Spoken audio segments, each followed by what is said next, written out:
Welcome, everyone, to the PFF Fantasy Podcast. I am your host, Jon Macri, fantasy analyst here at PFF, and I am joined by PFF's lead fantasy analyst, the great Nathan Jahnke. Nate, what's up? Hey, we had another fun day of football yesterday. Some fairly exciting plays, a Hail Mary that ended up working out, a lateral that ended up very, very close to working out. But good day of football overall. Yeah, for sure. The lateral was my favorite. I was really rooting for that to convert, but like just inches, man. It was crazy. So this is what we get every single week. We get exciting stuff in the NFL, and we'll have lots of fantasy football takeaways to kind of go over here. We're live, so anybody on the YouTube, feel free to ask questions in the YouTube chat. Don't forget to like and subscribe to the PFF Fantasy YouTube channel as well. That helps us a lot so we can help you sort all these key fantasy datas from week 2. But like I said, another exciting week in the NFL. And for fantasy football, of course, there's never a shortage of stuff to talk about. So we're going to go game by game again, break it all down. But before we do, I want to give a quick shout out to our presenting sponsor, Fabric by Gerber Life. Fall is all about the back to school and back to routine checklist. And the most important task on that list should be securing your family's financial future, starting with life insurance. Fabric by Gerber Life makes it quick, easy, and affordable to protect your family so you can get back to enjoying life. Fabric was designed by parents for parents to help you get a high-quality, surprisingly affordable term life insurance policy in less than 10 minutes. Fabric has flexible policies that fit your family and your budget with quality policies like $1 million in coverage for less than $1 a day. Get your personalized quote in just minutes and then apply when it's convenient for you. It's all online and on your schedule. You can go from start to covered in less than 10 minutes with no health exam required. Join the thousands of parents who trust Fabric to protect their family. Apply today in just minutes at meetfabric.com/fantasy. That's meetfabric.com/fantasy. meetfabric.com/fantasy. Policies issued by Western Southern Life Assurance Company. Not available in certain states. Prices subject to underwriting and health questions. All right, Nate, let's start things off here with the Baltimore Ravens and the Cincinnati Bengals. The first thing I think that we could maybe start with here is the Ravens, once again, were a top 10 team in run rate. So still waiting on maybe that more pass-heavy Todd Monken offense. So, Nate, with Baltimore leaning into the run, even with J.K. Dobbins done for the year, what did this backfield look like in week 2? It was pretty much what we expected it to be. It was Justice Hill and Gus Edwards leading the way. Hill saw the majority of snaps on early downs as well as passing downs. The passing downs was not a surprise. Expected maybe Gus Edwards to see a slightly bigger lead on early downs compared to what we saw. So Edwards did end up scoring the touchdown at the goal line, even though Hill had more goal line opportunities. Edwards also had more rushing yards. So while Edwards had the better fantasy game here, I think Hill will probably be the better fantasy back going forward. I could see him scoring some touchdowns down the line, and I expect this to continue to be a kind of split between the two in terms of how much they're running the ball. It would take Baltimore throwing the ball to running backs a bit more for Hill to be a lot better. But the really big thing is Melvin Gordon did not get involved on offense at all. So the fact that this is a 2-man committee instead of a 3-man committee is definitely helpful for the fantasy value for both Hill and Edwards. So both are still available in plenty of ESPN leagues. So both of them are near the top of the running back waiver wires this week. But I think we'll continue to see these two guys together going forward. Yeah, I'm with you. We talked about it last week, and if we had to pick one, we were picking Justice Hill. The touchdown for Gus Edwards doesn't really change anything for me. Just looking at the usage, I'm happy to trust Justice Hill if I had to pick one going forward. So that's the Ravens running backs, but I do want to quickly touch on one of their wide receivers here, Zay Flowers, who just a 15% target rate, but quickly becoming like one of the most electric players in the league as the Ravens continue to find ways to get the ball in his hands. 3 targets on wide receiver screen passes. He added an end around carry in the red zone. Had the deep one, obviously, that was the big highlight reel play. But good to see that even with Mark Andrews back, Flowers was like far from an afterthought for this offense. He had 87% route participation, which led the team. They did go back to Andrews more on like third and fourth down as their go-to this week after Flowers led the league in targets in that regard last week. But especially now, if Odell Beckham is going to miss any time, there's maybe potentially more opportunity for Flowers to inevitably command an even larger target share in this offense. Yeah, I'm generally going to trust him going forward. I'm just a little bit concerned about just how many weapons Baltimore has on their offense. They had a bit more of a rotation of wide receivers this week compared to last week. Even before Beckham's injury, we saw Rashad Bateman, Nelson Aguilar, Devin Duvernay all see double-digit snaps in the first half. So having a 5 wide receiver deep rotation isn't the best thing in the world. Flowers still led that rotation, still ran plenty of routes. Ideally, would see a little bit higher target share like you saw in week one, but I think that should be relatively fine going forward, especially next week. They play Indianapolis, which should be a fairly favorable matchup for Flowers. So definitely trusting him in my starting lineup going forward. Just not sure he will continue to reach higher and higher heights as long as Baltimore continues to use this many wide receivers and have guys like Nelson Aguilar lead the team in receiving yards. Yeah, good call for sure. All right, how about with the Bengals offense? They did have a much better showing this week than last week, but that's not necessarily setting the bar too high. And they still certainly had their struggles in this one, which is kind of what we expected and talked about on the preview show as well. But T. Higgins at least made up for the goose egg last week with 12 targets, 8 receptions, 89 yards, and 2 touchdowns. But what else did the Bengals offense show us here as they head into a week 3 Monday Night Football game? Yeah, I'll be honest, a team like the Bengals, we probably won't be covering too many more weeks on this show going forward just because my reports are very much based on usage and how usage changes. And with Cincinnati, usage very, very rarely changes since they've had this coaching staff. We see Jamar Chase, T. Higgins, Tyler Boyd play in 11 personnel. They almost always stay in 11 personnel. Yeah, they'll have a fourth wide receiver rotating in here and there.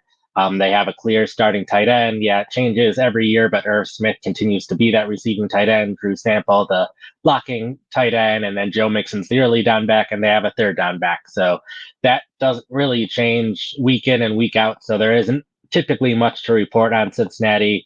This week there was a little bit in that Chris Evans, their running back who's relatively young and a passing down back, was inactive in this game due to a hamstring injury. Both Evans and Williams kind of split that passing down role last week, leaving Mixon to not really see many opportunities on third down. He did play at times on third down this week, so we did see a slight increase in Mixon's role in this game compared to last week, but he also didn't see any targets on third down in this game, so it didn't really impact his fantasy performance this week. He did catch 4 passes for 36 yards, but those occurred on first and second down, so if Evans continues to miss time, Mixon could see a slight increase in playing time going forward, but I also would not be surprised if Evans is back next week and we're back to seeing mostly Evans and Travion Williams on third downs, and Mixon continues to have the same role he had throughout his career of dominating early down snaps, dominating short yardage situations.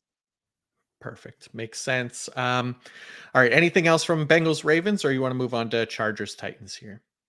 Let's go to the Chargers.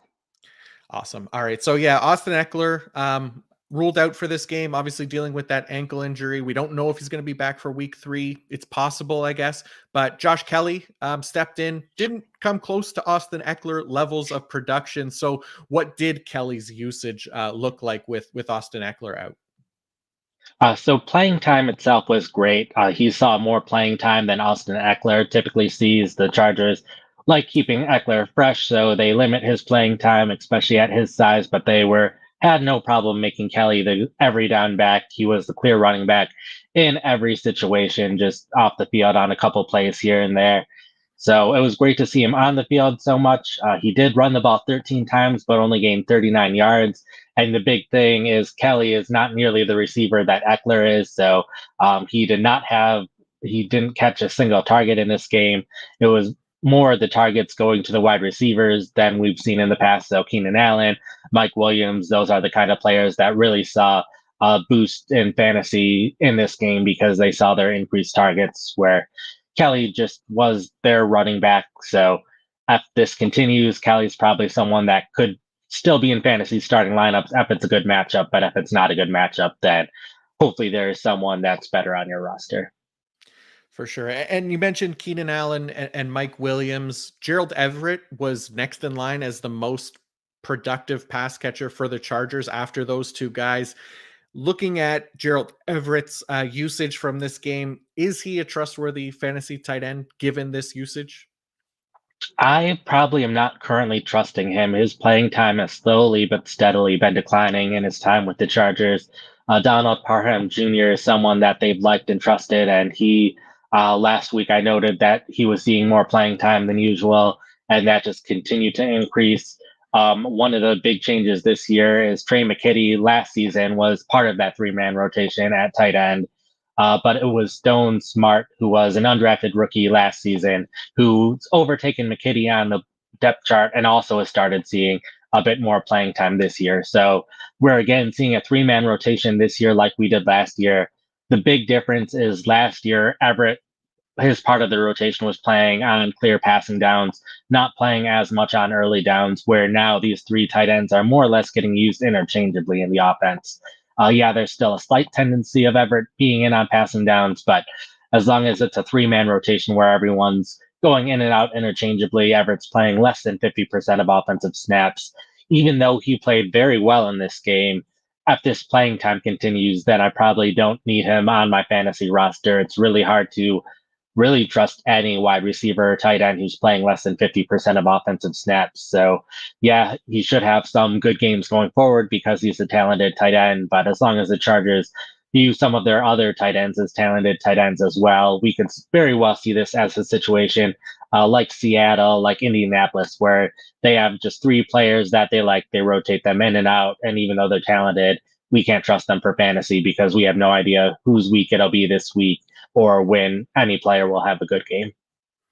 Yeah, makes sense there for sure. How about the Tennessee Titans here? So not the best day for DeAndre Hopkins, but he also didn't practice this week. So was his usage and production, do you think, a result of this? Was this kind of by design for Tennessee, do you think?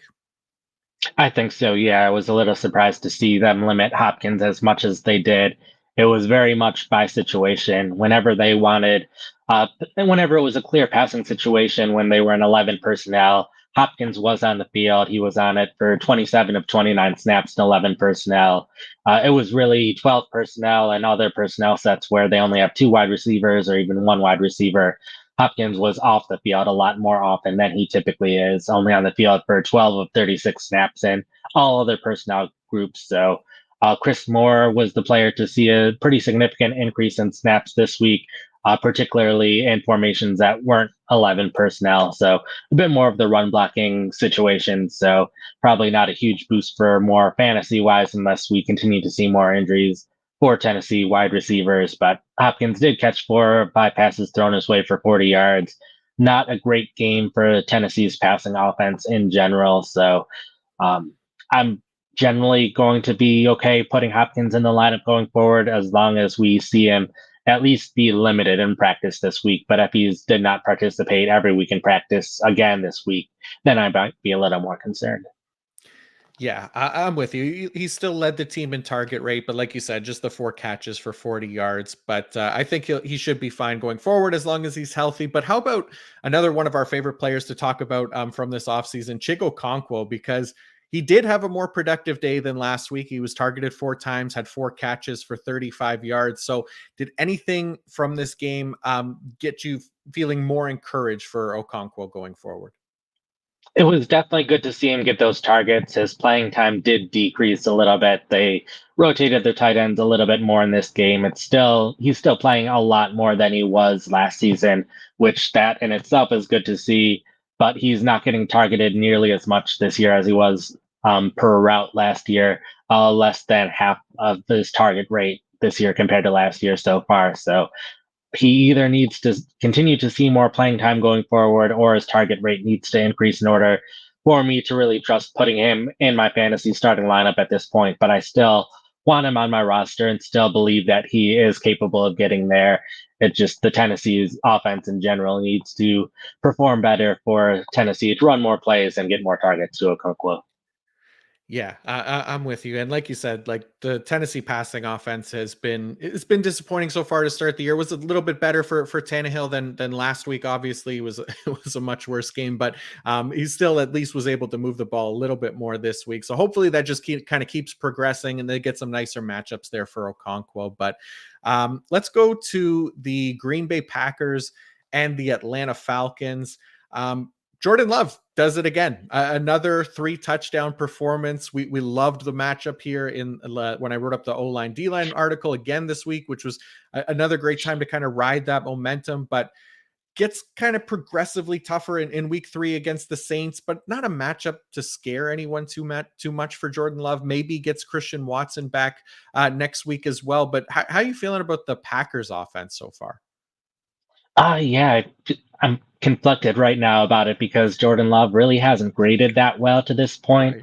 Right. He just has an insanely high touchdown to completion ratio so far. So fantasy wise, he's been doing great, but he's also been doing that, like you said, without Christian Watson. Romeo Dobbs still isn't seeing as much playing time as I would expect, and he was limited in practice all week again this past week. So I expect that to be the injury.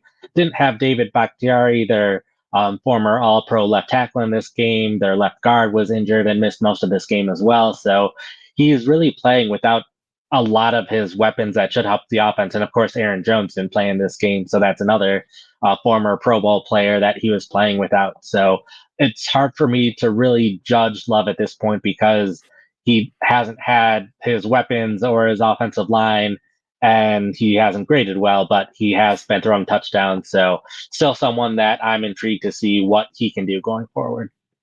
Yeah, definitely intriguing. I think it's promising at least because it gives you hope that once more of these weapons kind of come in for him, and obviously if Bakhtiari's healthy, that makes a huge difference for that offensive line too. So I'm cautiously optimistic about Jordan Love. But you mentioned Aaron Jones being out. AJ Dillon was the next man up, obviously. So what did the usage look like with AJ Dillon stepping in as kind of the lead back for the Packers in week 2? He dominated early down snaps, dominated short yardage situations. It was Patrick Taylor who came in for passing downs. So it would have been nice to see Dylan play a little bit here and there on passing downs, but I know he's one of the bigger backs in the league. So it's not overly surprising that he didn't wasn't especially effective in the run game. I don't think he had a run longer than 8 yards in this game. So without that, his yards per carry isn't going to be very high. Did end up with 55 yards and a reception for 8 yards. So Dylan at one point considered him one of the best handcuffs in the league. He had a slow start last year, and it seems like he's having a slow start again this year. So I'm probably not ready to give up on him quite yet, just because we saw him improve as the season went on last year, and that could happen again. But in shallower leagues, he's someone that I probably might consider dropping him off the roster because I'm not sure he'll have much standalone value once Aaron Jones is healthy again. Gotcha. Yeah, need some more cold weather Lambeau games for AJ Dillon to really get going there. Those seem to be his best games. But the other thing from Green Bay that stood out, Jaden Reed, your guy, hit us with some Jaden Reed numbers because he had himself a nice game as well today. Yesterday. Yeah, so they were again without a lot of their players, and they used them a little bit differently in this game. A lot more shorter passes, 4.8 average depth of target this week compared to 18.4 last week. So was able to make some nice catches, get 2 touchdowns, which is great to see. His 2.24 yards per route run, by far the best among the wide receivers and tight ends in Green Bay so far this season. So he's definitely been playing well. One interesting note is while he's been playing almost entirely in the slot, both in the preseason and in the regular season so far, I think he ran 5 routes while lined up out wide this week, and that's where 3 of his 4 receptions came from. So a little bit surprising that that's how he was used. I'm not sure how sustainable that outside usage will be once we have Christian Watson back and Romeo Dobbs playing more. But definitely good to see the Packers trusting him and him getting more involved. So someone that I'm still excited to see what he can continue to do going forward. Awesome. Anything else from Green Bay, or do you want to talk about Atlanta here? We can move on to Atlanta. Sure, yeah, because I do want to talk about Bijan Robinson. Obviously, a big game, posted 172 all-purpose yards, 124 rushing, 48 receiving. So surely his usage must have also greatly improved, right? It was more or less the same as what we saw last week. The big difference is Atlanta ran 78 plays in this game compared to 48 plays last week. So when you're running more plays, that's more passes and more runs that can go around to all of the players. So also help guys like Drake London that they ran a lot more plays, but he continued to see a little more than half of the work on early downs, continued to be the primary passing down back, especially in the 2 minute drill. The 2 minute drill stuff was also a big factor this week in why he saw more higher percentage of offensive snaps in this game. And that they didn't have a 2 minute drill last week, but they did run 11 plays in 2 minute drills this week. So that helped Robinson's overall playing time. He's one of the top running backs this year in rushing yards, one of the top ones in receiving yards. So I think this should continue to be a situation where Robinson should be a top 10 fantasy running back week in and week out. My only concern at this point is Cordell Patterson has been inactive the past 2 weeks. I think they are in no rush to get Patterson back on the field, but I do think that the Falcons still believe in Patterson, believe he can be a part of this offense. So he could factor in once he's healthy. Makes sense. Yeah. I mean, Robinson, look, I think mostly okay usage. Like he did get the one carry near the goal line as well, but got stuffed there. But 78% route participation as well, which was nice, even though they don't pass the ball a ton. But man, speaking of that passing offense, some of the receiving weapons for Atlanta too. Kyle Pitts goes 2 catches for 15 yards. He did have close to 90% route participation, so that's at least promising. It did lead the team, but 14% target rate, not ideal. And Drake London, a strong bounce back game, 24% target rate, goes 6 for 67 and a touchdown. So anything else that you want to touch on here for the Falcons offense? Only the quick note about Pitts and that his usage remains fairly confusing. Like Atlanta very rarely runs 11 personnel, only in clear passing situations. He was only on the field for one of those 4 plays, so I would expect Pitts to have been the guy when it's clear passing situations, but we saw Jonu Smith see a lot of playing time. And we saw him see a number of targets as well. So it's just surprising to see Atlanta highlight a lot of their other players that aren't their former top 10 draft picks. We saw Matt Collins get involved in the passing game as well. So ideally, they would do more to scheme up their best players, but it seems like they're happy to get anyone on the offensive ball. Yeah, and it's working for them, so it's hard to argue Hmm. too much, right? They're still, I guess, now 2-0, right? But yeah, it's nice that Atlanta's winning games, but not great for fantasy purposes as we continue to be frustrated by their usage here. So let's go on to the Las Vegas Raiders and the Buffalo Bills. We expected this to kind of be a good bounce back spot for Josh Allen and the Bills offense, and it absolutely was. So, let's start with the Bills offense here, because I think that's more interesting and anything that stood out, at least that you want to start with here for Buffalo. Oh, we can start with the running backs. It was good to see James Cook post his first 100-yard rushing game of his career. It seems like this is going to be the kind of game that we can expect out of the Bills running backs going forward. Cook will be the primary guy, and as long as the Bills are winning and get a decent lead, he should see plenty of carries, which will be good enough to make him a fantasy starter. But once they get to around 10 yards of scoring, that's when we really start to see Damian Harris, Latavius Murray both see a bit more playing time. They both saw 6 snaps when they were within 10 yards. Cook only saw 4. So we're probably going to continue to see Damian Harris and Latavius Murray continue to score the touchdowns. They both had one each in this game. I fully expect Cook to be able to break a long run at some point to score a touchdown, so that'll be huge for fantasy managers who start him those weeks where Cook's able to do that. But I feel like this is going to be pretty much the standard for Buffalo running backs going forward.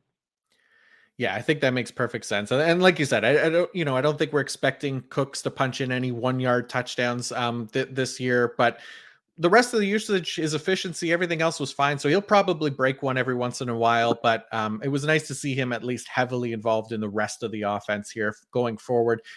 Still feel like you can trust James Cook, but looking at another player that we're still trying to figure out if we can trust, Dalton Kincaid, the tight end there for the Buffalo Bills, more involved, at least production wise this week. But what did the usage look like for Kincaid in week 2?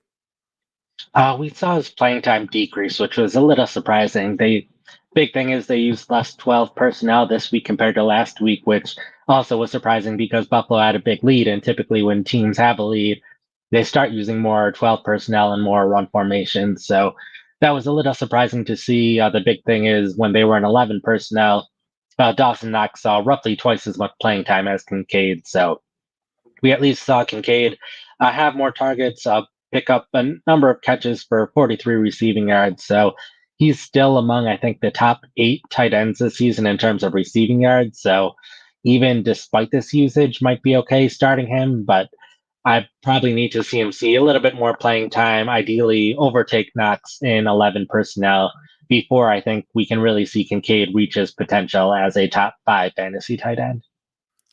Yeah, I'm with you. I feel like in deeper leagues, I'd be okay with starting him. I don't want to necessarily chase the production because, like you said, it was a solid outing for a tight end for fantasy. But just being mindful of the usage week to week, I think there could be some potential regression in the box score if that remains the same. Let's go to the Raiders because Josh Jacobs. He salvaged some of his day with 5 catches for 51 yards, but on 9 runs went for -2 yards. He had just 2.5 yards per carry last week, obviously negative yards per carry this week.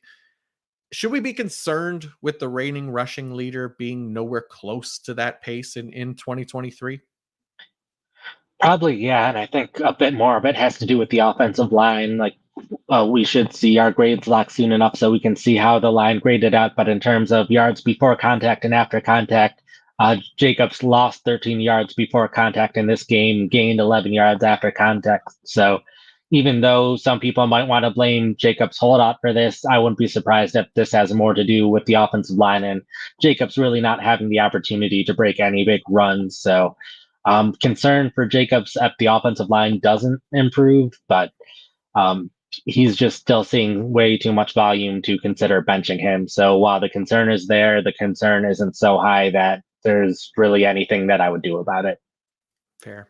How about Devontae Adams? Had a nice game, but he got hurt in this one. Jacoby Myers was already inactive with an injury. So who is left for the Raiders pass catchers? So this past week we saw Christian Wilkerson pretty much take over Myers' role on the outside. They also played a higher percentage of snaps than 11 personnel this week compared to last week. So Hunter Renfro also benefited in terms of offensive snaps this week, which I think would have happened regardless of the Myers injury. And then late in the game, like you mentioned, Adams' helmet hit. So potentially he was evaluated for a concussion. I don't know if he's officially in the concussion protocol at this point, but we did see third round rookie Trey Tucker take over on the outside at the very end of the game. So I would expect Wilkerson to be the primary outside receiver if either Myers has to miss another game or Adams misses a game. But if both of them miss, then we should see more opportunities from Tucker. So probably not someone that I'd be targeting off the waiver wire. They play the Steelers next week, which is an average matchup for wide receivers, but I think the Raiders would just more focus on their healthy star players and not get the ball too much to Wilkerson. So only in very deep leagues would I would consider him. Yeah, for sure. I don't have a lot of confidence in the Raiders offense at this point to be rushing to the waiver wire for these guys. But like you said, deeper leagues, there could be some use there. All right, before we keep going, I do want to give another shout out to one of our sponsors, DraftKings. Football is back in full swing with another week of epic games, and who's got you covered on the action for every single one of them? DraftKings Sportsbook, an official sports betting partner of the NFL. New customers can bet $5 on football and get $200 instantly in bonus bets. Nobody's missing out on the action this season. All DraftKings customers can take advantage of 2 new offers every game. Day this September. Get in on the NFL Week 2 action with DraftKings Sportsbook. Download the app now and use code PFF to sign up. New customers can bet just $5 and take home $200 in instantly bonus bets. Only on DraftKings with code PFF. The crown is yours. Gambling problem? Call 1-800-GAMBLER or visit www.1800gambler.net. In New York, call 877-8-HOPE-NY or text HOPE-NY. In Connecticut, help is available for problem gambling. Call 888-789-7777 or visit ccpg.org. Please play responsibly on behalf of Boot Hill Casino and Resort. 21 plus, age varies by jurisdiction. Void in Ontario. See dkng.co/football for eligibility terms and responsible gaming resources. Bonus bets expire 7 days after issuance. Eligibility and deposit restrictions apply. All right. Chicago Bears and the Tampa Bay Buccaneers. Let's start this game on a positive note and talk about Baker Mayfield and the Bucks. Not a sentence I thought I'd say this offseason, but here we are. And it was one that I expected to say heading into this week. We talked up this matchup for Mayfield and Mike Evans in the preview show as a potential DFS stack, and ended up paying off nicely here because Evans went off. And Baker, even though he only threw one touchdown to Mike Evans, he went for 317 passing yards, added 17 on the ground. So that was great to see this offense be competent, give us some fantasy goodness. But speaking of fantasy goodness, Rachaad White goes for 73 yards on the ground with a touchdown, adds 5 catches for 30 yards. So what did we get out of the Bucs backfield that led to this strong performance from Rachaad White? Yeah, this was an interesting game in that what we saw last week, he was dominating snaps in the first half and then not really being productive last week. So they started mixing in some of the other running backs. We saw them try to mix in some of the running backs even earlier in this game. We saw White play the first 6 snaps of the game. Then Chase Edmonds came in for 3 plays, but then he suffered a knee injury. And nice that we're doing this live because Ian Rappaport, within the last minute, tweeted out he exited the game because of a knee injury, is getting an MRI today. Sources said focuses on test Edmonds' MCL. So we already have an injury update on Edmonds, but after Edmonds went out, we did see Tucker start to get more involved. So that was something last week that we were kind of concerned about, maybe Tucker continuing to play more if White wasn't playing well. But in this game, we did see White actually play fairly well, had one of his better games in his Buccaneers career. He ended up running the ball 17 times for 73 yards, scored a touchdown, also caught 5 passes for 30 yards. So he was a part of the reason that the Buccaneers offense was finding success in this game. So I think this will be kind of an interesting backfield to watch going forward. We can be decently confident that Tampa Bay will change things in their backfield based on how well their running backs are playing. So it'll be a fluid situation. But if White continues to see games like he does in this game, I think he will continue to dominate playing time, dominate touches, and be a must-start fantasy asset. Where if he starts to stumble and this was only a one-game anomaly, then we might start to see someone like Tucker or Edmonds, if he's healthy, to get more involved in the offense. But Tucker definitely intrigued by based on him rising up the depth charts as much as he did throughout the preseason and training camp, and now with Edmonds' injury, he could be the clear-cut number 2 guy going forward, seeing significant playing time. So if White stumbles, I am interested in picking up Tucker as a handcuff option. Nice. Yeah, I like it. And like you said, after last week, we were a little bit concerned that the inefficiency for White was going to kind of continue and be an issue where maybe Sean Tucker or Chase Edmonds can kind of eat into his workload. But good to see White kind of bounce back here after 1 week and put up a big fantasy game. But anything else from Tampa Bay, or should we talk about a team that wasn't as great, the Chicago Bears? Oh yeah, not too much. We continue to see Trey Palmer and Devin Tompkins split time in the slot. K. Dotton, I think, is an intriguing tight end option if you're in some deeper leagues where a lot of the tight ends we typically talk about as waiver wire options aren't available.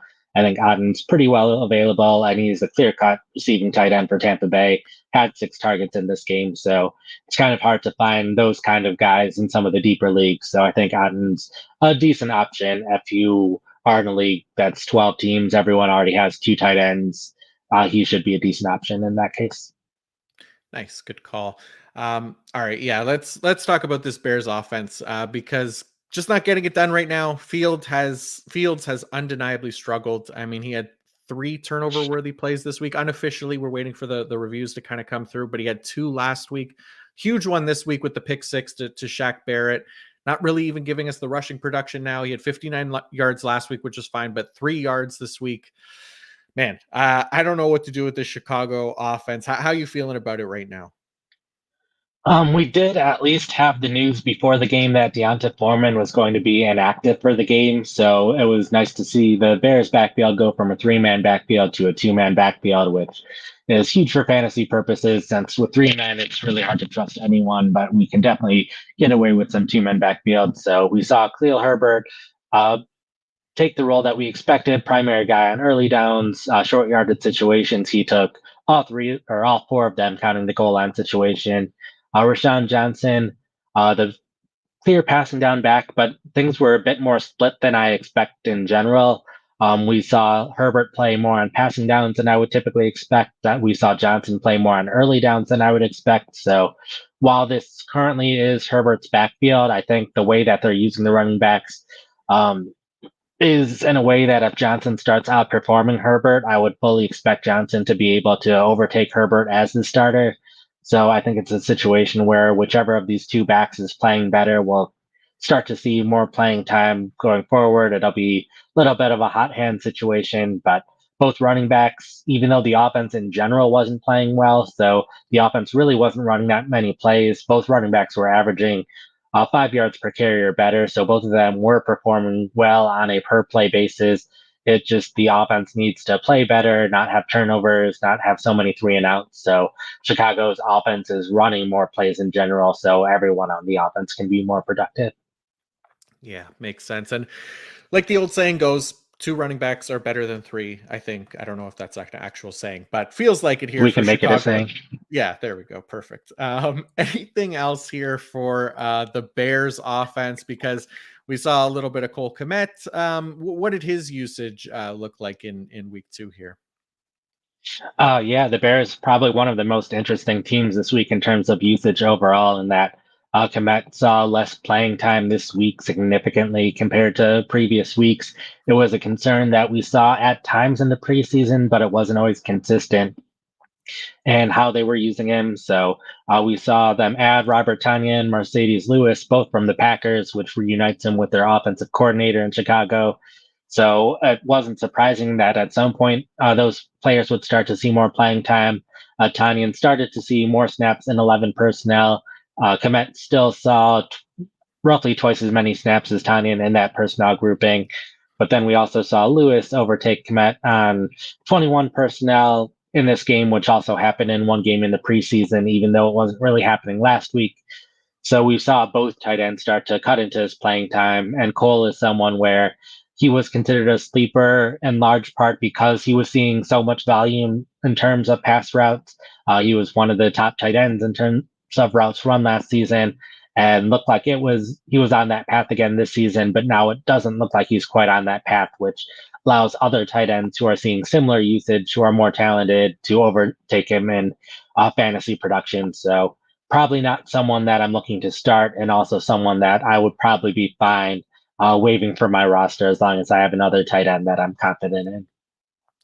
Yeah, definitely concerning usage there. That graph that you put together for Cole Kmet snaps is definitely eye opening. And if you're watching on the YouTube, you get to see it. If you're listening to it on the podcast, you could find it in Nathan's PFF fantasy recap articles up on pff.com as well. So be sure to check that out, because all these graphs are very helpful and kind of give a better idea of what each team is doing as far as deployment goes.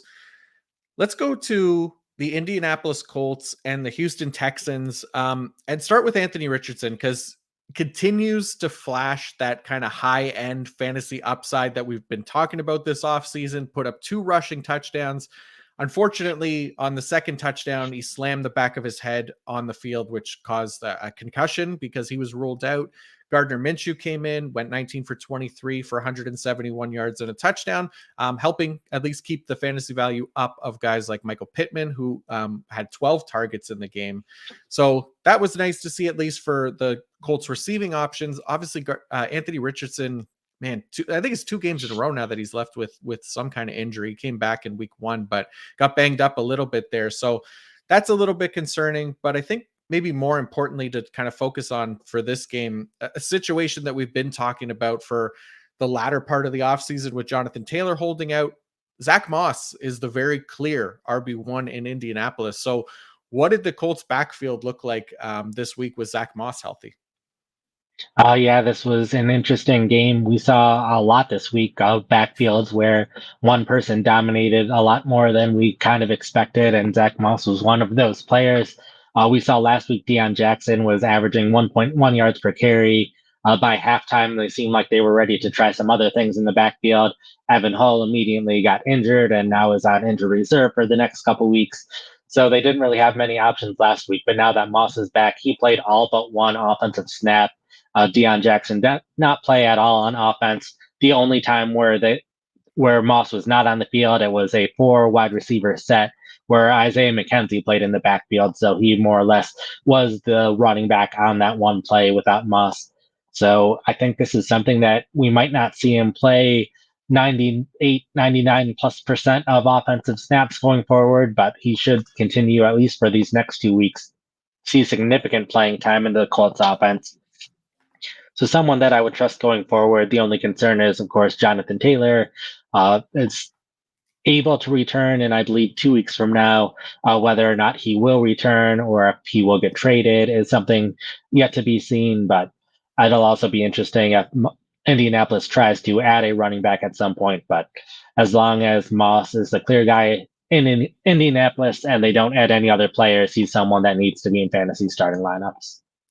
Yeah, that usage was beautiful to see. That was like Christian McCaffrey in Carolina usage from a couple seasons ago, where he just didn't leave the field. So hopefully it continues, like you said, and we could get some really nice fantasy production out of Zach Moss. But let's move to the Houston Texans now, because this is a much more interesting situation to kind of parse out and start with the wide receivers. So Nico Collins obviously had a huge, like 7-catch, 146 yards and a touchdown day, but he wasn't the only one. There was another player to emerge here, Nate.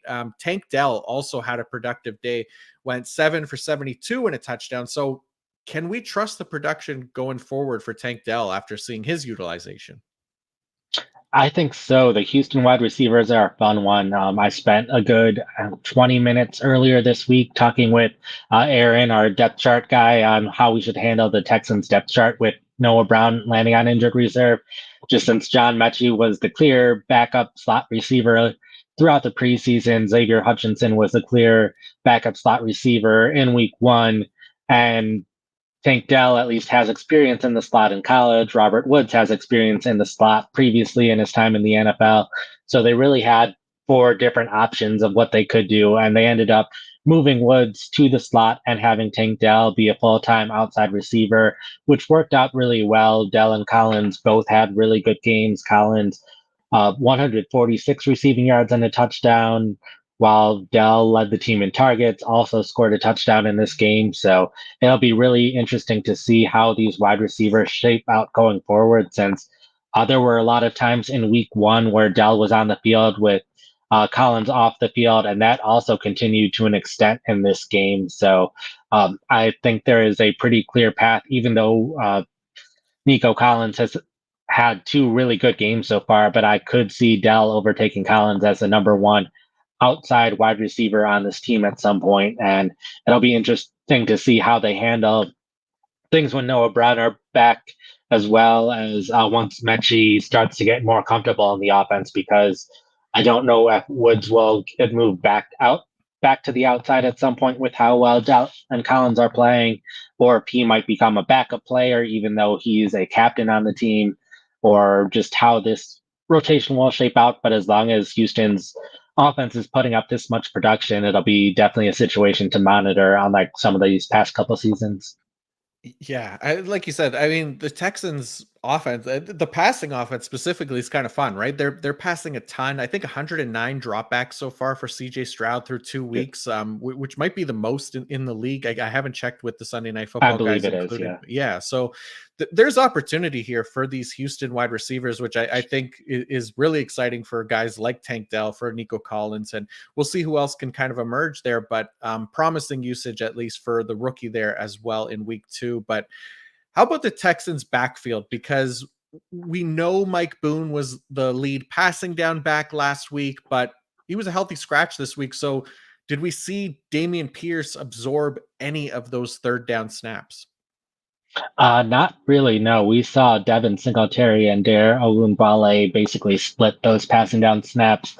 So Singletary, after the entire preseason, not really having this third down role, after not having it in week one, even though it seemed to make so much sense based on how he was used in Buffalo, he finally started to see that with Pierce playing the clear dominant amount of snaps on early downs, which was good to see. Ran the ball 15 times for 31 yards, which really it was good to see him run the ball 15 times considering the game script that they were in. Indianapolis started the game with the score. Houston had a 3-and-out. Indianapolis scored another touchdown. So really by their fourth offensive snap, they were already down 14-0. So seeing him run the ball 15 times with that game script is decently promising. And I know averaging just over 2 yards per carry isn't great, but this is another situation where the offensive line is really hurting. Laramie Tunsil wasn't active in this game. Both their starting center and right tackle currently on injured reserve, but slated to come back later this season. So I think it's a situation where Houston's offense should improve throughout the season once the offensive line is healthy, once just everyone has more experience together, since this is really more or less an expansion team on offense with a brand new coaching staff and a bunch of new players coming from different teams or rookies. So I think this will continue to improve going forward. So while I don't think we'll see Pierce reach the heights that we were hoping for throughout the preseason in terms of passing down work, I do think they trust him enough that he can be a fantasy starter going forward, especially once his offense is playing better. Nice. Yeah, it's a kind of an exciting young team. So hopefully we get some nice fantasy goodness out of them. But that pretty much covers it for Houston. Let's go to the Kansas City Chiefs and the Jacksonville Jaguars. The Kansas City wide receiver core without Travis Kelce was the story last week. Kelsey was back this week, even caught a touchdown, which you love to see. But Nate, what did you see from the Chiefs wide receiver rotation in week 2? Yeah, I was talking about how Cincinnati's a team where there's really never much to talk about. Kansas City wide receivers are the exact opposite of. I know there is going to be something to talk about for the Kansas City wide receivers each and every week. We did see Sky Moore lead the team in receiving, or lead the wide receivers in receiving yards with 54.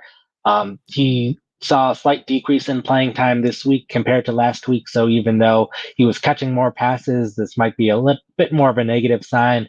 There was a lot of talk this offseason that he was consistently playing in 12 personnel, which is definitely helpful for fantasy purposes.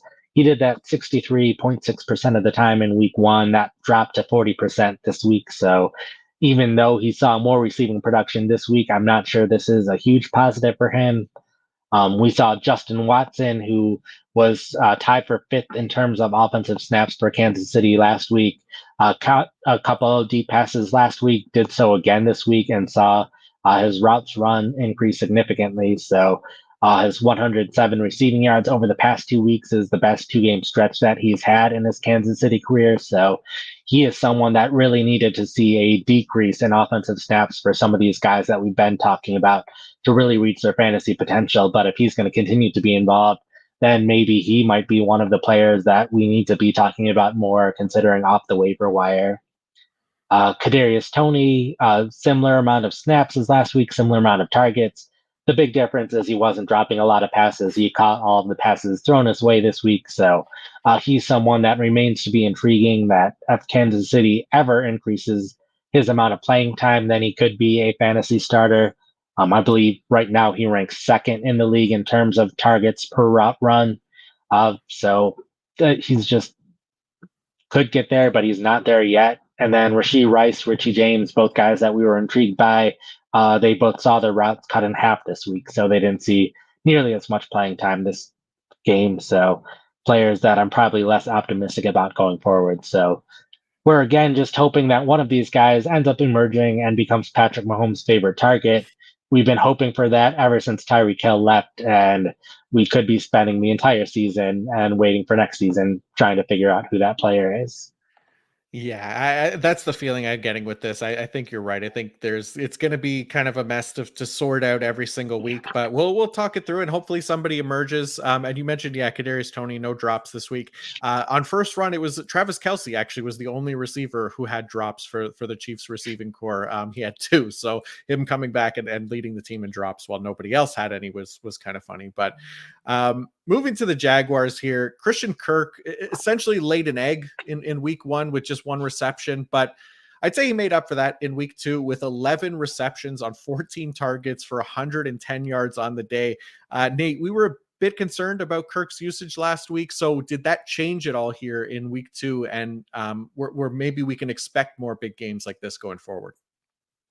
It really didn't change all that much this week. I feel like people were going to overreact last week based on what happened, and now they're probably going to overreact in the other direction this week.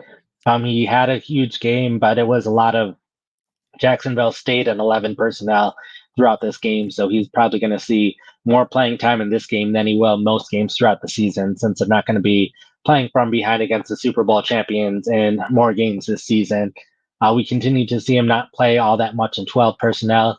He did see a slight uptick in 12 personnel usage in this game, but that was only because Zay Jones suffered a knee injury in the second quarter, missed a bit of playing time in that quarter, came back for the second half, and that's where Kirk saw some of his 12 personnel usage. So expect his playing time to decline again next week, despite this big game. They have a very clear role for him as a slot receiver. I think how he'll perform week in and week out will very much be matchup based. But if there are games where Jacksonville is expected to blow out their opponent, which I think they're definitely capable of having those games this season, then Jacksonville likes their tight ends. We could see a lot of 12 personnel in those games, in which case Kirk could see even less playing time than he saw in week one. So I think he is definitely someone you want to keep on your fantasy roster because, as we saw in this game, he's capable of having very good games, but it'll just depend on the game script, on the matchup, and those are both things that we can hopefully have a decent way of predicting before the game happens when Kirk will have those good games and when he won't. Nice. Yeah, great call. And like you said, yeah, Zay Jones injured but came back into the game, so just something to monitor going forward. But the last thing here for Jacksonville, Tank Bigsby gave us basically nothing, absolutely nothing as far as fantasy production goes. So did his usage kind of provide any answer as to why that was here in week two? He was mostly used in passing situations. All of his plays were on passing downs. The big interesting thing is the talk was that he would be the goal line running back at or at least the season, and Travis Etienne took all three goal line snaps. It seems like Bigsby's week one production probably has a bit to do with this, considering his fumble and his drop as well. So if they're not trusting him now as much as they were in the preseason, then it makes sense for ETN to be more involved. So ETN didn't have a great game in this game. I think again, this is probably matchup and game script related. So I think ETN should be just fine going forward. I'm still intrigued by Bigsby as a player in general, but I think he's going to have to regain the trust of the coaching staff before he starts to see more playing time going forward. Definitely. All right, let's go to the Seattle Seahawks at the Detroit Lions now. And let's start with the Lions. David Montgomery ended up with a nice day, 67 yards and a touchdown, but he was carted off with a thigh injury, I believe it was, and did not return, which obviously we hate for Montgomery, but for fantasy purposes now, I know we didn't get, ideal usage from Bijan Robinson or other first round rookie running back. So tell me at least that we saw a bump for Jameer Gibbs once Montgomery left the game. We did not see it after Montgomery left the game, but we did kind of see it throughout the game. We saw Gibbs play a lot more on third downs as well as a 2 minute drill, which he really wasn't doing in week one. So they did say they wanted to increase his usage, and that did happen in the passing game. So this in general was a good step up for Gibbs, but I don't think the Montgomery injury will specifically help Gibbs. And they did announce that Montgomery does think he will miss the next couple weeks, but it was Craig Reynolds who really saw that increased role once Montgomery went down. Reynolds became the primary early down back in those situations, even though it was at a point of the game where Detroit was passing the ball a lot. So we did see Gibbs out snap Reynolds in those situations, but In terms of carries, whenever it was a clear rushing situation, Reynolds was the player on the field, like Montgomery was throughout this game. So I would expect Craig Reynolds to be the starting running back for Detroit for these next couple weeks, and I expect Reynolds to be the player to get double-digit carries.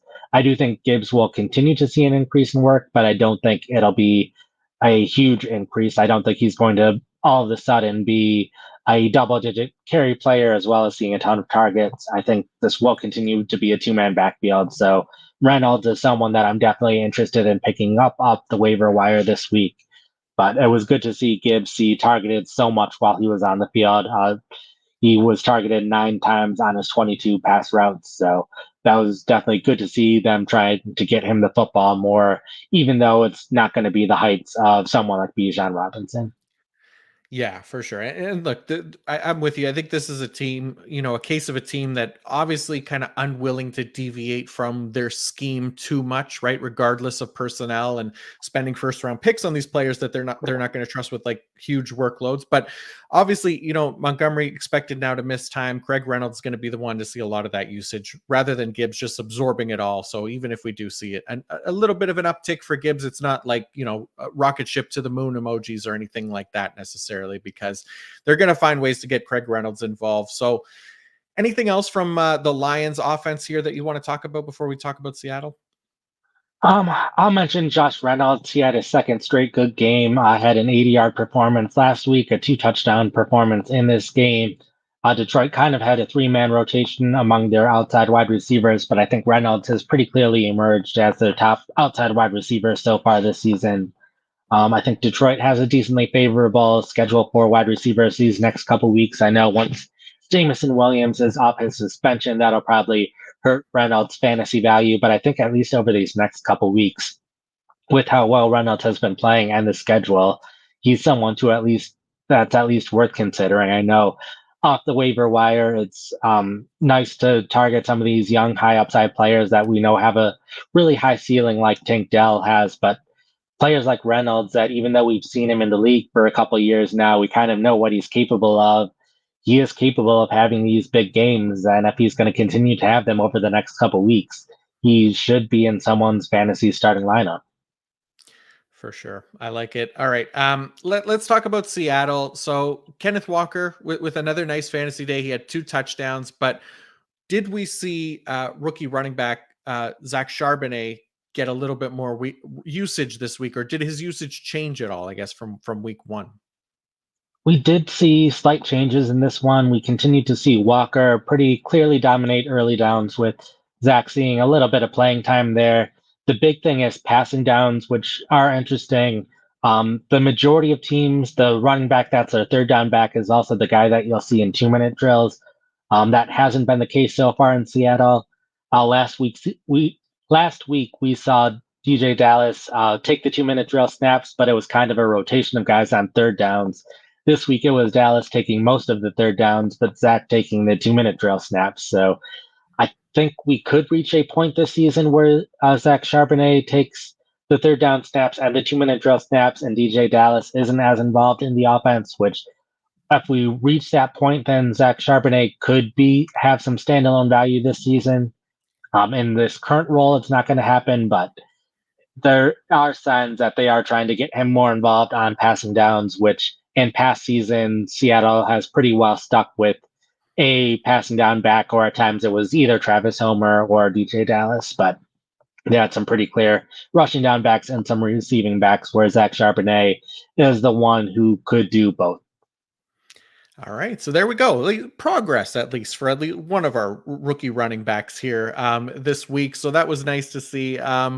All right, let's go to the New York Giants and the Arizona Cardinals. The big thing from this game, I guess, outside of the Giants' comeback, was the health of Saquon Barkley. He left the game late with an ankle injury, slammed his helmet, looked noticeably disappointed, which is never a good sign. But the team has indicated that he avoided a major injury. I think his status for next week still a question mark at this point. So, Nate, super small sample because Barkley left so late in the game. But what did the Giants' backfield look like with him on the sideline? So this was one of those games where a running back saw more playing time than we expected. Barkley had only missed one offensive snap prior to his injury, and there was only one offensive snap after his injury in which Matt Breida was on the field. So, really looking ahead to what we can expect this upcoming week, which I believe they are on a short week playing on Thursday Night Football. So, that probably increases the chances that Barkley will miss at least one game. But last week, we saw Matt Breida see a little bit more playing time than Gary Brightwell. That happened both on early downs, a little bit more significant on third down. So, I think with the matchup, I believe they're playing the 49ers, which I will double check that. Yep, it's the 49ers on Thursday Night Football, like I thought. So it's probably not the best matchup if you are desperate for a running back, but if you had Barkley and don't really have any other options on the bench, then Breida is probably the player that I'd be targeting just against the 49ers. I wouldn't be expecting much. So only target Breida off the waiver wire if you know that you're desperate for a running back this upcoming week. Makes sense for sure. All right, one more thing from the Giants, but Jalen Hyatt had a couple big plays in the game, created 89 receiving yards for him on the day, which led the team. Did the usage of Jalen Hyatt suggest that we should trust him going forward, or is his role still limited? His role is still limited. He only had 14 offensive snaps, 12 pass routes, a clear backup to Darius Slayton and Isaiah Hodgins at this point. It sounded like throughout the preseason and the offseason that this was kind of what they were expecting Hyatt to just be an occasional deep threat, which can help the offense, which it definitely did help the offense in this game. Hopefully, at some point in his career, he can become a more complete receiver, but I'm not sure that's going to happen this year. So, despite the good game, I'm probably leaving him on the waiver wire, but we'll definitely keep an eye on his playing time throughout the season. And if we do start seeing an uptick, then definitely would be interested in him. There we go. So Darius Slayton, Isaiah Hodgins, Paris Campbell, Darren Waller, still far and away the leaders in route participation for the Giants there. On the Cardinal side, James Conner continues to be the kind of fantasy oasis over there in that desert wasteland. Although, as much as it pains me to say it because I want to see Clayton Tune, Josh Dobbs was actually pretty good in this game. Spread the ball around. He got Zach Ertz involved again. Got Hollywood Brown in the end zone, but Michael Wilson also had a productive day today. So what did the usage look like there for the Cardinals receiving core? Yeah, it was interesting to see Wilson see a decrease in playing time. It seemed like Wilson, in the middle of the preseason, it was pretty clear that he was going to be an every down outside wide receiver opposite Marquise Brown. That's how they used him in week one. But this week, we saw that usage change. Wilson was starting outside wide receiver on the first drive, but then Zach Pascal came in on the second drive in place of Wilson. That happened again on the fourth drive, again on the sixth drive. So it seemed like a pretty clear rotation of wide receivers based on the drive, which we don't see all that often in the NFL, but it does happen at times. So it seemed like we were in store for a decreased role for Wilson, but Wilson was seeing some targets, making some first downs. So the last couple of drives of the game, we saw Wilson basically take every snap with Pascal going back to a backup role. So while this was concerning to start the game, it seemed like by the end of the game, Wilson might already be back to the point where he's a starting outside wide receiver. So someone that I think is an intriguing deep sleeper at this point. Good to see a rookie wide receiver who was picked in the third round become a starter this early in his career. But I think Arizona's offense needs to continue to do better in order for Wilson to be on even more people's fantasy radars.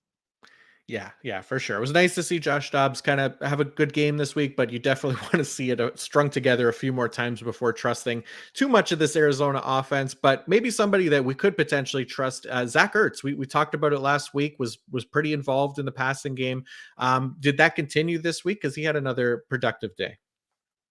Yep. So last week we saw him have a really high target share. It just didn't lead to all that many yards because the offense wasn't that productive. He continued to see the targets in this game. Caught six passes for 56 yards. So when a tight end seeing over 50 receiving yards, that's pretty big deal in today's NFL. He is seeing a slight decrease in snaps this year compared to last year. At his peak, we are seeing him get rotated out a bit more, which is to be expected at his age and with Trey McBride also in the offense and also having a decent season so far to start the year. But He's also seeing a significantly higher target share this year. Was targeted on 17.6% of his routes last year, now at 32.1% of his routes. I don't see that being quite sustainable, but even if he sees a slight decrease in targets, that's still probably good enough to make him a fantasy starter. So, if anything, also we'd expect the offense to be playing better as the season progresses. Joshua Dobbs still has only been on the team for a couple weeks, so would expect Dobbs to continue improving as the season progresses. Or at some point, we'll see Kyler Murray take over, which if he takes over, that probably would be an upgrade. So I think Ertz is someone that can continue to have a lot of targets throughout the rest of the season. Probably not a top five fantasy tight end just at his age and his production, but he can definitely be someone that you can put in starting lineups and feel comfortable with. Definitely. All right, one more ad read here, and it's our next partner, which is AG1, the daily foundational nutrition supplement that supports whole body health. I've been drinking it every day. I certainly need it because, look, if I'm being totally honest here, I don't necessarily have the healthiest possible diet that I stick to, and quite frankly, could definitely stand to be healthier in general. So AG1 is essentially exactly what I was looking for, as something quick and easy that I can build into my diet where I don't have to worry about taking so many supplements and pills and all that fun stuff. I wanted a single solution that supports my entire body and covers my nutritional bases every day. I wanted better gut health, a boost in energy, immune system support, and wanted a supplement that actually tastes great. I throw AG1 into a fruit smoothie every morning, start the day off with everything I need for my body, like I'm giving my body the nutrition it craves.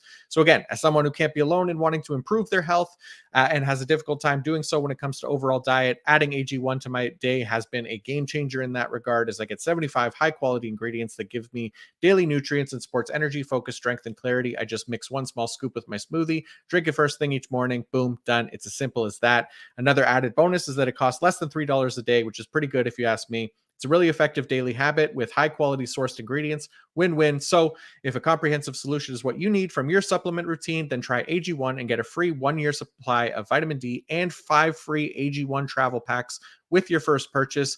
Go to drinkag1.com/PFF. That's drinkag1.com/PFF. Check it out now. All right, San Francisco 49ers at the Los Angeles Rams. We have to start with the rookie sensation, record-breaking star that is Puka Nacua. 15 targets last week. Surely he had to regress slightly from that, we thought, right? Wrong. 20 targets, 15 receptions, 147 yards. Unreal. The man is now leading the league in targets, receptions, second in receiving yards, 38% target rate through 2 games. I mean, Cooper Kupp can just stay on IR at this point, right? Who needs him? No, Nate. There's no denying the wide receiver one status of Puka Nacua at this point, right? Yeah, it's great to see him get this many targets off to one of the best starts we've ever seen by a rookie wide receiver. On Sunday mornings, Gordon McGinnis and I have been doing a start sit show, answering your start sit questions. And in week one, we basically had a section of here are all the Isaiah Likely questions. And that we're starting Isaiah Likely over all these players, and that did not end up working out. And then this week it was a similar section of here are all of your questions about Puka Nacua. You're starting Puka Nacua over this guy and this guy and this guy and this guy, and I'm very glad to see that this week it did work out. Great to see him get this many targets. Obviously, we'll be a little bit concerned once Cooper Kupp is back and how Los Angeles ends up distributing targets among their wide receivers, but at least until that point, we're going to continue to see Nakua probably see double-digit targets each week. And the one thing is, Los Angeles has been running a lot of plays, so that might decrease the targets a little bit, but that just means Nakua maybe won't be a top 5 fantasy wide receiver going forward. Maybe it might only be a top 15 fantasy wide receiver, but for someone that people got off the waiver wire, that's definitely great to see him continue to get that kind of production. Yeah, I'm with you. I mean, even when when Cup comes back, there's absolutely a role for this guy. I mean, just to see him that heavily involved, he's not just going to disappear. The 49ers defense, at least I thought would kind of smother the Rams here. They didn't. Everyone ate, including Kyron Williams. So Cam Akers was a healthy scratch this week, which opened up a massive opportunity for Kyron Williams, and he made the most of it. So Nate, what did the backfield look like for the Los Angeles Rams in this one? Yeah, we saw Kyron Williams take all but 4 offensive snaps when the team had 80 offensive snaps. That's pretty unheard of. So this was another one of those games where we saw a running back play a lot more than we expected. I think 76 snaps. The most by a running back, definitely by far this season, but would have been second most for a running back in the game last season. So it was huge, and it's something that we could continue to see going forward.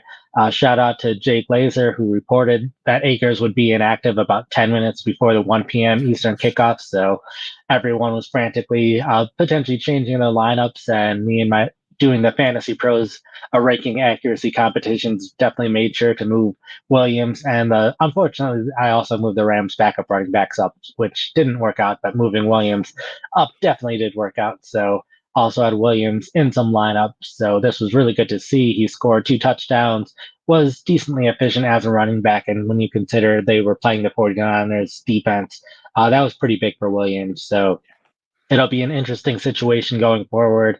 What happens with Akers? He's reportedly on the trade block. Based on everything that happened with running backs over this offseason, I'm not sure how easy it will be for them to find a trade partner. Maybe a team like Indianapolis, but they might be happy with Zach Moss at this point. So I don't know exactly what will happen, or if the Rams are just happy enough with Williams that they don't make a change at running back, or there's still running backs available in free agency. Leonard Fournette still isn't on a team. Kareem Hunt isn't still on a team. Jonathan Taylor is still looking for a team to get traded to. So I don't know if this is going to last forever for Williams, but similar to Zach Moss, Williams is someone that probably needs to be in fantasy starting lineups until the Rams add another running back if they add another running back. But I don't think they trust their backups all that much. Ronnie Rivers was the other player to see some snaps in this game. Royce Freeman is their other backup running back who can be used in passing situations. But I think, again, it would just be a case where if Williams needs a break on passing downs, would be the only situation where Freeman comes in. They added Zach Evans in the 6th round, but he's been a clear bottom guy on their depth chart throughout the preseason. He still made the 53-man roster, but I don't see him getting playing time anytime soon. So I'm trusting Williams until the Rams give me reason not to. Yeah, that's the thing, right? There's always that thing in the back of your head, knowing the draft capital and the status of these guys in the NFL that they could be replaced at this point. But I mean, for now, at least, we're definitely riding with them. That usage is super encouraging. Again, I thought this 49ers defense would be able to shut down Williams, but comes up with 2 touchdowns again. Really kind of amazing what this Rams team is doing so far, all things considered. But looking at the 49ers side, anything from this game? Brandon Ayuk did suffer a shoulder injury early in the game, but he came back and was kind of limited. So anything come from Ayuk's limited usage that's worth talking about? Just it's worth keeping an eye on. After the injury, we saw him rotate in and out with 7th round rookie Ronnie Bell. So, and that was throughout the game. That continued on into the fourth quarter. Bell saw even more snaps in the fourth quarter than he was seeing in the second and third quarters. So it definitely is an injury that I'd be keeping an eye on. I'm not sure I'd actually pick up Ronnie Bell if I were to miss a game, since I think that would just mean more targets for Samuel and Kittle and Christian McCaffrey, who McCaffrey did play 100% of snaps in this game. Yet another running back who saw more usage than I expected, just slightly more since he also saw a ton of snaps last week. But this was his first time playing 100% of snaps in the game since his excellent 2019 season. So great to see for anyone who drafted McCaffrey. But hopefully Ayuk ends up being okay, but we'll keep an eye on the practice statuses. And it is a short week for them. They are playing on Thursday Night Football. So maybe you want to make sure early in the week that you have an alternative to Ayuk for your starting lineup. Yeah, good call. All right, New York Jets, Dallas Cowboys. Let's just get the Jets out of the way because it's kind of too depressing to think about much longer.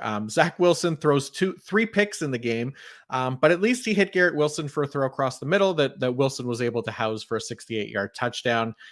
Garrett Wilson would only bring in one more reception the rest of the game after that. We didn't even really get the Breece Hall production we had hoped for after last week, just 9 yards on the ground, nothing as a receiver. Nate, please tell me that the Jets backfield isn't as bad as it seems.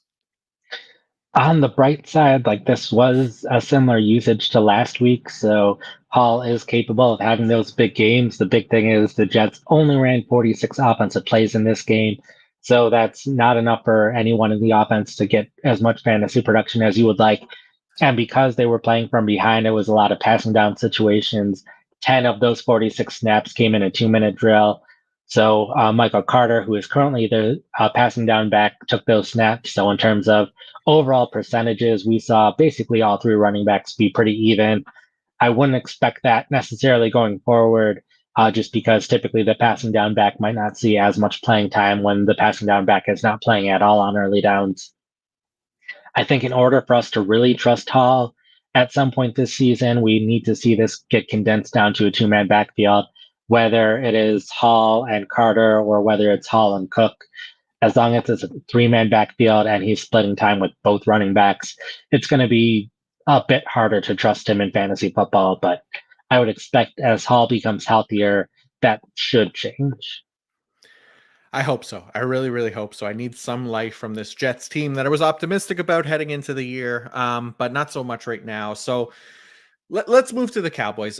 Dak put together a nice game. He went 31 for 38, 255, and a touchdown. CeeDee Lamb goes nuts as well, 11 catches for 143. But no Brandon Cooks in this game. So, Nate, what did the Cowboys receiver room look like with Brandon Cooks inactive? It was basically Jalen Tolbert was a direct replacement. He saw by far the most snaps that he has seen in a game in his NFL career, ended up with more receiving yards in this game than he has in all of his other games put together. So I would expect Cooks to be back next week. It seemed like a pretty borderline situation, whether he would play or not this week. And I think the team was more so being cautious. So I would not be surprised to see Cooks back in the lineup next week. But I think, if anything, it was just good to see Tolbert see this much playing time and make some catches after a pretty slow start to his career. So a decent sign. There was a decent sign throughout the offseason that he could turn things around since he was getting a decent amount of praise throughout training camp and emerged as the clear four wide receiver for Dallas. But if there's another injury at some point this season to a Cowboys wide receiver that's a bit more significant than Tolbert, is someone that I would be considering. Nice. That's good to know. Anything else from this game that you want to touch on? I would just note again with Jake Ferguson, it was similar to last week. He did score a touchdown, which is good for the people that believe in him and think he can be a potential fantasy starting tight end at some point this season, but they still were rotating their tight ends a bit more than I would like to see. Peyton Hendershot still seeing a decent amount of pass routes in place of Jake Ferguson at times. So still probably not someone that I'm trusting for fantasy starting lineups at this point, but all it takes is for the Cowboys to change how they're using him slightly, and then all of a sudden Ferguson is going to be talked about the same way we're talking about some of these rookie tight ends currently. Nice. All right, let's go to the Washington Commanders at the Denver Broncos, the undefeated Washington Howls, who were down 21-3 early in this game, but the Fighting Howls never quit, even survived that ridiculous Hail Mary by stopping the 2-point conversion. But yeah, enough about the heroism of Sam Howell. The Washington backfield, let's focus on that. Brian Robinson had himself a day, which included 2 rushing scores.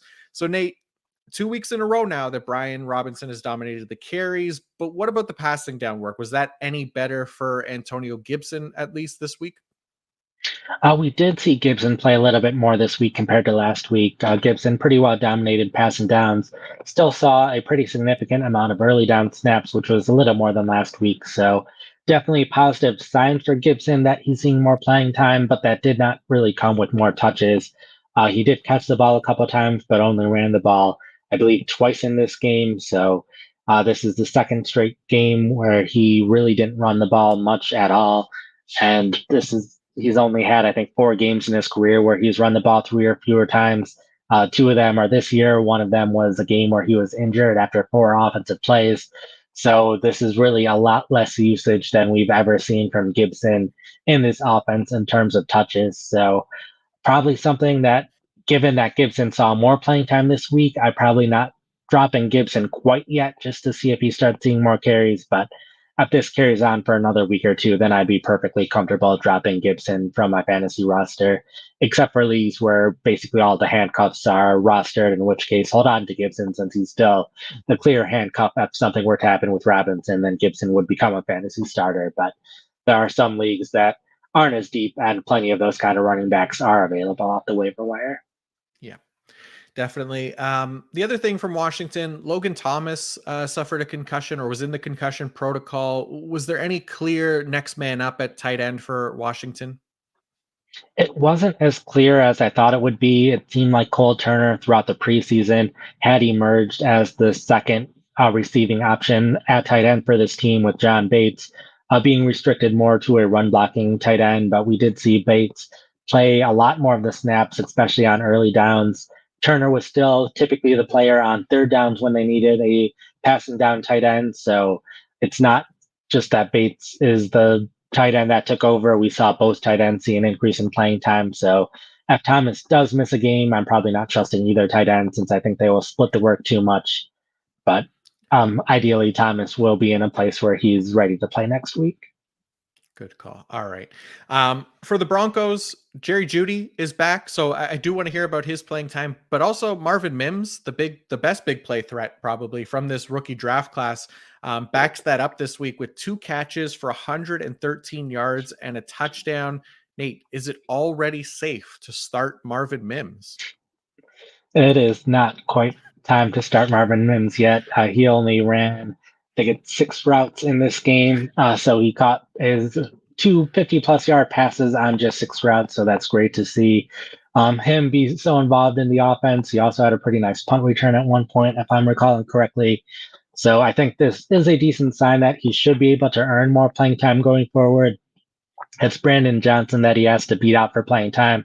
And Johnson did have some nice plays in this game as well, including that Hail Mary at the end, but it's not a point where I'm trusting Mims in my starting lineup anytime soon, but I definitely would be fine rostering him and holding on to him since he seems like a perfect example of a wide receiver who has a little bit slower start in terms of playing time as a rookie, and then that increases as the season progresses.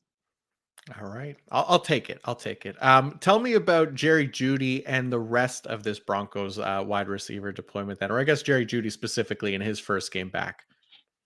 Oh yeah, so it was a slow start for Judy. They were rotating him in and out a lot. A little Jordan Humphrey, who was the slot receiver last week, was the player rotating in and out with Judy. But as the game progressed, they seemed to be more comfortable with Judy throughout the game. He played 23 of 26 snaps in the fourth quarter, so this seemed like a pretty temporary rotation.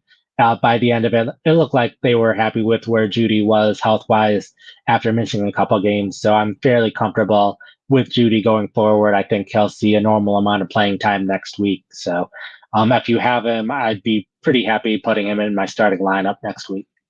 Makes sense. The other thing, Greg Dulcich was placed on IR. Did that mean we saw a clearer or more optimal usage for Adam Troutman this week?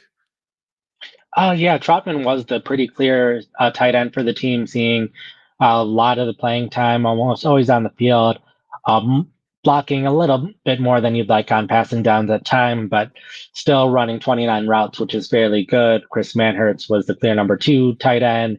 Um, Trotman basically was the tight end in every personnel grouping as well. It was just him taking a snap off here and there, whether it was 11 personnel or 21 personnel. So expect Troutman to be the top tight end going forward, but he also only saw 1 target. So probably not too intrigued from him for a fantasy perspective in the short term. So probably someone I'm still leaving on the waiver wire, but there's a chance that he'll see more targets going forward, in which case he'll be somewhat worth considering. Nice. All right. Miami Dolphins at the New England Patriots. This was the Sunday night football game. So let's wrap it up here and start with the Patriots and Juju Smith-Schuster. 6 targets in the game, only 28 yards. So what did the Patriots show us from, I guess, their wide receiver core this week, and specifically their big free agent acquisition from this offseason? Sure. So week 1, we saw a remarkably low amount of usage by Smith Schuster in terms of playing time, playing a lot less than what we would have expected with Demario Douglas rotating in and out. That rotation continued in the first quarter of this game. Smith Schuster only played in 8 of a possible 16 snaps in the first quarter, with Douglas playing 6 snaps. Douglas caught 2 passes for 19 yards in the quarter, but then lost a fumble. Did not see a single offensive snap throughout the rest of the game. Bill Belichick really didn't sound like he wanted to answer any questions regarding that throughout his press conference after the game. But I would expect this to be something where Douglas goes back to seeing more playing time in the future. I would hope this is only a one game thing just based off of a single fumble. But if that's the case, then Smith Schuster will continue to see a low amount of playing time. Smith Schuster was still limited in 12 personnel throughout the game. Devontae Parker did return from his injury, returned to seeing his usual amount of playing time. So it was Smith Schuster rotating with Kendrick Bourne in 12 personnel throughout the game. So not as much playing time as he was seeing in Kansas City, even with Douglas getting benched. So I would expect him to continue to see between 50 and 60% of offensive snaps, which if that's the case, then you probably don't need him on your fantasy roster. We'll probably give it another week just to see what happens with Douglas's situation, if they are giving up hope on him after one fumble or not. But probably not a great case for Smith Schuster. If you can get anything out of him in a trade, I would definitely be perfectly fine trading him if I can get something rather than just dropping him for nothing in a week or two.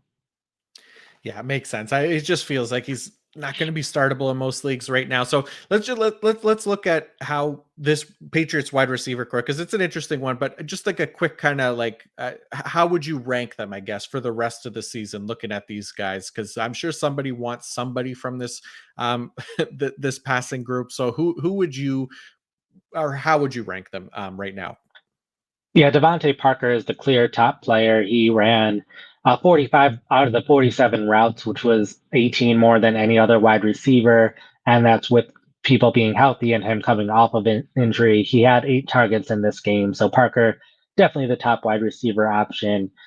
Kendrick Bourne is someone who is pretty consistently seeing a high number of targets, but has never really had that full time role. So for me, it would be hard trusting Bourne, but he might be the next best option followed by Smith Schuster, but it really depends on your league size. And someone like Demario Douglas has probably more upside than someone like Bourne or Smith Schuster has, because these rookies could end up taking over and becoming a starter at some point where we know what Smith Schuster can do, we know what Bourne can do. So if it's a deeper league where you're starting a lot of wide receivers, then guys like Bourne or Smith Schuster has more value.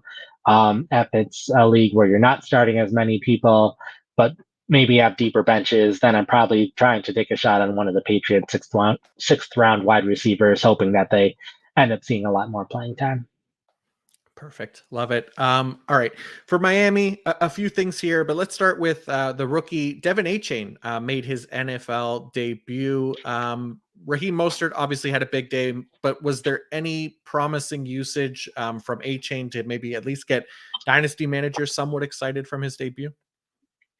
The one exciting thing is that he was on the active roster where he was not the previous week. So that was at least a step in the right direction, but he did not play anything on offense in the first half. It was Salvin Ahmed who continued to be the primary backup. Then he suffered a groin injury. So I think the only reason we really saw anything out of A-Chain in this game is because of that injury. So he was elevated to the number 2 running back. So as long as they only have 2 healthy running backs, A-Chain will continue to be the backup. But we also have Jeff Wilson, who's on injured reserve, who will be coming back soon. So not super optimistic about the situation at this point, but at least it was a step in the right direction that he was on the active roster compared to being one of the healthy inactive players in week 1. Okay, there we go. Baby steps, right? That's what we're looking for here. The other piece of news from this game is that Jalen Waddle took a shot to the back of the head from Marte Mapu late in the game, which caused him to be ruled out, likely be in concussion protocol today. So, did we get any kind of clear next man up from Miami while Waddle was out? It was fairly late in the game, so it wasn't super clear what would happen. River Crawcraft was the player who took over, but we saw both him and Eric Azukanma. I think that's the first time I've ever tried to say That's his pretty good. name. Both of them have been the primary backup outside wide receivers to Tyreek Hill and Jalen Waddle throughout the first 2 weeks of the regular season, as well as a decent amount of the preseason. So I would expect a pretty big rotation between those 2 wide receivers. If Waddle ends up missing a game, and also they like to just substitute Hill and Waddle out significantly during the games already, so they're both already seeing a decent amount of playing time. So because they would be splitting the playing time, I'm probably not targeting either of them off the waiver wire since they more or less would cancel each other out.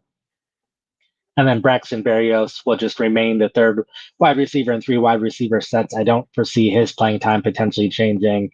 And then they also have Cedric Wilson, who's been inactive and healthy the last 2 weeks. So they like him enough to keep him on the roster at the very least. So he might also see a little bit of playing time if Waddle were to miss a game. Mm-hmm.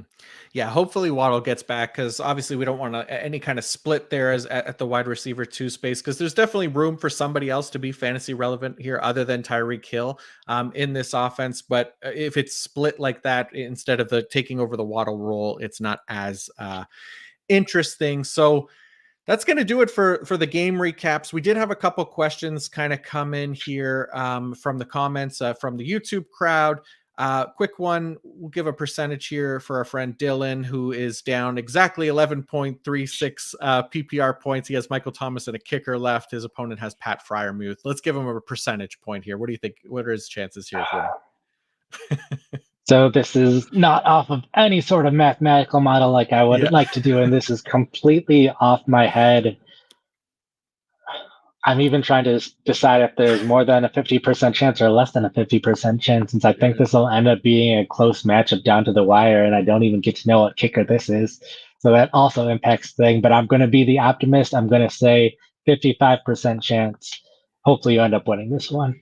I like it. I like it. The Browns defense is legit. Hopefully, maybe they can smother Freiermuth there and we can get some nice Michael Thomas usage and then a big game for whoever your kicker is as well. So that'll be nice. Another question here we got, it's a trade question. Should I trade Dameon Pierce for Jahmyr Gibbs? Pierce is in a 3-man running back by committee, and Gibbs has great upside to be the RB1 over David Montgomery. And then the context to it, it's full PPR, 1 QB, 2 running back, 2 wide receiver, 1 tight end, 1 flex.